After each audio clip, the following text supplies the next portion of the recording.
Are you still single? And you know, me feel away. Me feel away. So you use the word still, like I said. Like, what were you trying to? Girl, don't you wanna share that, man? Hey guys, what's good? Welcome back to my channel. If you're watching for the first time, my name is Stacia. I go by Namaste on Instagram, so if you're interested in following me on my social media, on my Instagram, it's Stacia. It's underscore Namaste underscore, as well as Stacia underscore G on my TikTok. I'll leave a link to both those social media accounts in the description box below. If you are an oldie but goodie, as always, thank you so much for your support. As you can see by the title, I'm going to be doing an updated Q&A just to give you guys a little update as to what has been going on in my life. I've been a bit in and out on my social media, specifically my YouTube channel, so I thought that this would be a great way for me to update you guys on all the happenings. So I posted on my Instagram stories for you guys to send some questions that you'd like me to answer over here on YouTube. So that's what we're going to be doing today. Okay, all right, so without further ado, let me get into the questions. So the first question, I'm starting off with this question because I got this question. It says, where do you generally buy wigs and how long do they take to get to Japan? So this wig specifically, I bought it recently, and as you can see, it's very nice. I can come close. It's very natural. It's actually a 5x5, so it's actually a closure wig. And I think if you are interested in wigs that are, you know, very beginner friendly or on the go friendly. I'm not a beginner when it comes down to wigs. I have been wearing wigs for a few years now, well, almost a decade, so I'm not a beginner, but I'm at that stage in my life where I don't have time to be worrying about the maintenance of wigs. So this hair is from Luv Me hair, and it's a 5x5 closure wig, and it's, I think this is their 10 or 12 inch. I think this is 12 inches. Bought this recently. I'm going to go ahead and roll a clip of the unboxing right now, and then I'll come back to you guys and talk to you guys more specifically about the questions that was asked. Whoa, yeah, look at me dead in my eyes. I know that you know that a nigga ain't lying. Too much respect. All of my shorty BDs, they know not to try. Too much respect. I used to hand out CDs before they would buy. Whoa. She love me so much, it seem like she buys. Niggas don't know how I live, but that's cause they live it to hide. Hey. 4S13, stepping on shit to the spot. He brought me the money sealed up, I still had to count it, I cannot just hide. Whoa. Yeah, let's have sex in the bank. Telling her open a safe. I hate a privileged rapper who don't even know what it takes. The diamonds they hit like a rainbow, that's cause the neck is a frame. Whoa. Yeah, let's have sex in the nines, do it. Breaking and bending the spines, do it. I hate a privileged rapper that they had to hit 60 signs, do it. Niggas be full of excuses, act like they taking their time. Whoa. Look at me dead in my eyes, you see all the times that I had to go slide. So as you guys would have seen, I got a lot of goodies in the wig. This is a wig I really enjoy. Like I said, it's very realistic. It looks really good. I could literally pop this off my head right now. There is no glue, no anything. All I did was curl the ends just so that it can, you know, look nice and, you know, nice and cute. I think this is a very classic and a very classy look, and I believe it's 180 density if I'm not mistaken. I'll leave a link to it in the description box below. This is my first time purchasing from them. It is a little bit pricier than usual, so I typically would buy my wigs off of AliExpress, but for me personally, I'm trying to invest in like quality wigs. That is not to say that you can't buy quality wigs off of AliExpress, because majority of the wigs that I have, I've purchased from them. So AliExpress is generally where I buy my wigs, but this one in particular, I got it from Luv Me here, and I really like this. I feel like this is going to be something I draw for when I'm going for that quick look and I don't want to do too much. I just want to put on a wig and go and do a nice little face, a little beat on the face and go. Really love it, really cute. I usually name my wigs. I'm not sure what I'm going to name her. I'm still wearing her to kind of see, you know, what vibe she's giving, and usually it doesn't take very long to come here. So I think a lot of things can work in your favor when you're in Japan, especially when you're purchasing from sites that are Asian based. So this site, I believe, like most hair vendors, they are from China, and so I got this here specifically in about 3 or 4 days after purchasing it. It came really fast, and like buying from any website that is Asian based, because I usually buy like my protein shake, my protein and other stuff from iHerb, which is from South Korea, and I usually get that in less than a week, like 3 or 4 days, usually 5 days max. So that, hope that answered your question. So yeah, anyway, so next question: do you have a workout guide you follow, or you just do your own thing? So for those of you who don't know me very well, and I don't think I talk about my life in Jamaica all that much on here, but I've always been a tomboy, so I've always been physical. Fast forward to high school, I started playing netball, and if you're Caribbean, I'm sure you are familiar with the sport. If you're not, it's a game predominantly played by females, and it's almost like basketball, but you don't have like the backboard, and you can't dribble, and a few other differences, but that's basically the gist of it. So I've always been a physical person. Even throughout university, while I wasn't playing netball, I was still exercising. So for me personally, people ask me, you know, what app do you use, what this do you use, what that do you. I don't have an app, nor do I follow like someone's guide. I've been in the gym for a number of years, and so I kind of just know what my goals are, and then I tailor the exercises that I do based on my body, based on the goals that I have, and then I just eat according to the plan that I have and the goal that I'm trying to accomplish or achieve, and then do exercises that are tailored around what I'm trying to accomplish. So I do my own thing basically, but I think everyone has to do their own thing because everyone has different goals. So I've always been skinny, and my aim is to like gain more muscle mass or more weight. So I don't know, for most people the aim for working out is to lose weight. So obviously you're going to have to do your own thing. I don't follow a guide, I just do my own thing and just progressive overload, and yeah, that's basically it. What other country or countries do you plan on visiting? So that's a good question. Since I'm in Asia, my main goal for coming here was not because I love Japan or anything of that nature. Japan was never on my radar until like final year of university, when my sister told me about the exchange program through the company that I'm working with, as well as the JET program. So I wasn't coming here because I had a vested interest in Japan per se.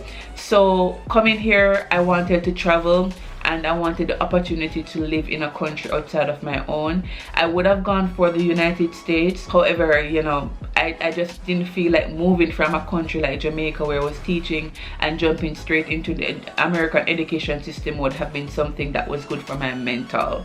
You know what I'm saying? So I'm going around in circles, but I came here to travel. So most of the countries that I plan on visiting are in Asia. I don't want to say what they are just yet, but just know that I'm planning on visiting Asian countries, and I will be visiting a country in the West. I'm not going to tell you what that is, so you guys have to stay tuned for the content and all of that. But Asian countries are high on my priority, but I am going to be visiting a Western country for the first time in 4 years. So I'm really excited about that, and I can't wait to catch up with my people. The next question is, do you want a church wedding? If I can be real with you, I don't even know if there's going to ever be a wedding because the way this dating thing is going, I'm not sure it's going to even make it to the point where I have a choice in a wedding or a church wedding or a non-church wedding. But hypothetically speaking, if there was someone who was seriously interested in getting married with me and we were compatible and they check most of the boxes that I'm looking for in a partner, then for me, honestly, I've never been a wedding person. I would like going to people's wedding, but I don't want a wedding for myself. I just feel like weddings are a waste of money, and I would much prefer to take that money on a wedding and travel to Europe or travel for my honeymoon or invest in a property for ourselves. But honestly, I just think I would prefer like a courthouse setting, me, my husband to be, and a few close friends and family. Nothing too major, nothing extravagant. I just, like I said, in this economy, what wedding? No thank you. And I've never been the girl who had like a dream wedding or, you know, all of these things. I've never fantasized about that because I genuinely don't think that that's going to happen for me. And I hear my friends saying, don't put that in the universe, but it's true. I've never envisioned myself getting married, primarily because I know I don't want children, and I know that's a turn off for a lot of men. So I've always been realistic to a large degree with my expectations where that's concerned. Would I want to get married? Of course, but if I do get married, it would have to be my partner who wants a wedding, and I would still try to keep it very small, and I don't think it would matter if it's a church wedding or not, to be honest. Next question is, who do you admire most? I often get questions like this, and it's difficult for me to say who I admire most, because honestly speaking, there are not lots of people I like draw inspiration from. I don't know if I would use the word admire, but I respect my older sister. I think she is extremely smart, she's extremely kind and giving, and she's extremely patient, and in a lot of ways she's a better human than I am. So I respect my older sister. We don't have the same relationship we had anymore, primarily because, you know, I live over here and she now has a family and everything. But there's always this great level of respect that I have for her. I don't really admire people because now that I'm getting older and I'm understanding people, like we're all kind of going through the same emotions but just dealing with it differently. And I guess how we deal with it is something to be admired, but honestly I can't think of anybody other than my older sister. Next question is, are you happy? That's a tough one to answer, because the last couple of weeks have been like extremely emotionally taxing on me. Like living in Japan, living outside of your country, and living this far away from everything that you're used to, there comes a time when it starts to weigh heavy on your mental. And for me, like, living here is becoming jarring, primarily because I think about things like the other day, for example, I was I was in the kitchen cooking and I almost passed out, and I don't know, it keeps on dawning on me that it's time to leave Japan, because if I were to faint or something were to happen, I know that it would be days or probably weeks before someone would even notice, and that made me sad. And it's a lot of things emotionally and personally that has been happening behind the scenes. I've been breaking down a lot more, I've been crying a lot more, but in this present moment I'm fine. So I went out yesterday to Kamakura. Obviously you guys would probably see this vlog before this one, that vlog before this one, and that lifted my spirit. I was in a funk before going out, and that kind of lifted my spirit. It's hard to give you a yes or no to that question, because it fluctuates and it changes from day to day. Like, my mood changes from day to day. It depends on where I'm at and how I'm feeling that day. Someone said to me not too long ago that happiness is a choice, and while it is a choice, we can't negate the fact that there are things that are external and internal that make it difficult to choose happiness. But as it relates to right now, I think this is a very long-winded answer. As it relates to if I'm happy right now in this moment, yeah, I'm good. I'm genuinely good. I realize also I'm happiest when I'm not working, so maybe that's something I need to look into. Next question is, if you were to move out of Japan, where would you go? This might sound silly, but I would really like to go to the United States, primarily because I'm very passionate about like content creating. I'm very passionate about video editing and like putting things together.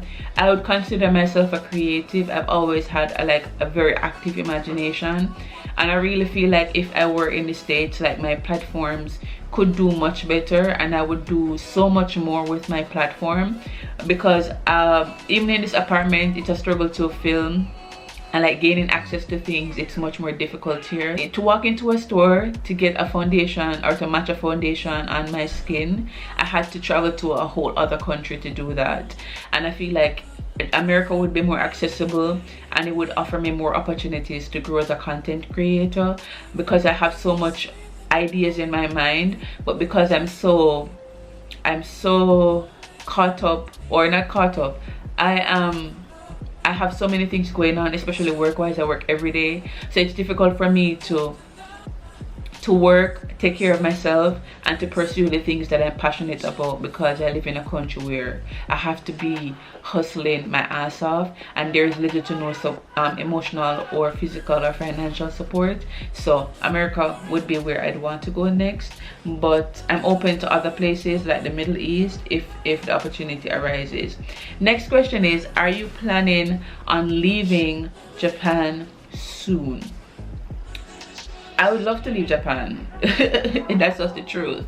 But I've been applying for jobs for the past 2 years, and nothing meaningful has come to fruition. But yeah, I'm planning on leaving Japan, because Japan isn't somewhere where I personally feel like I can plant roots, somewhere where I feel like I can prosper as a person here, because I feel like there's always this box. Like Japanese people in office, they have a box in which they have to exist in, and when you're a foreigner, I feel like that box is even smaller, and you're kind of sequestered, and you have to basically operate within a certain realm, unless of course you speak Japanese or you have a certain skill set that is needed. But for the majority of us, we are basically stuck in this ALT teaching English kind of box. That's the easiest job you can get, unless of course, like I said, you speak the language, which I don't do. So yeah, I'm planning on leaving, but I'm not sure when. Next, are you still single? I think I kind of answered that question already. Are you still single? And you know, me feel away so you use the word still, like I said, it's like, what were you trying to, girl, don't you want to share that, man? Yes, I'm still single. Funny enough, I was in a relationship, if you want to call it that, last year. That ended. I had to end that because I feel like I wasn't being served in the way that I wanted to be served, and I just find dating overall to be so jarring these days. And I'm not going to say that the men that I've encountered are bad people. I just feel like I'm meeting men, which is so annoying because they're usually men in their 30s, right?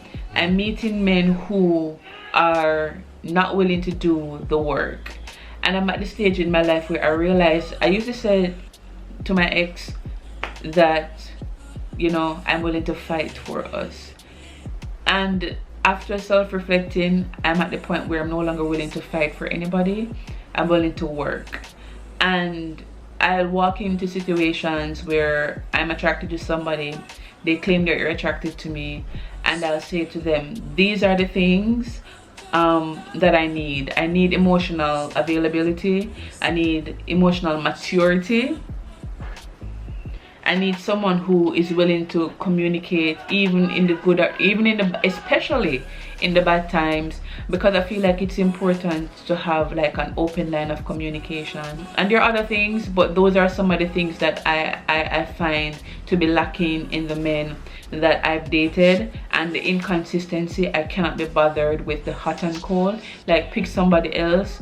Me no want nobody if you come stress me out. And at this point, I'm not even trying to date. I've had my share of disappointment, like dating here, and I think most people can attest to this. Like, if you're single, dating is trash. Like, dating is the absolute worst, especially as a black woman in an Asian country. Even worse. Like, I'm not like, I would love to have a partner, but at this point I feel like I may never feel that or have that love that, you know, you grow up seeing everybody with. So to those who are in happy relationships, kudos to you. Invite me to the wedding. But yeah, still single. Yeah, can't bother with them on them. Too much problem.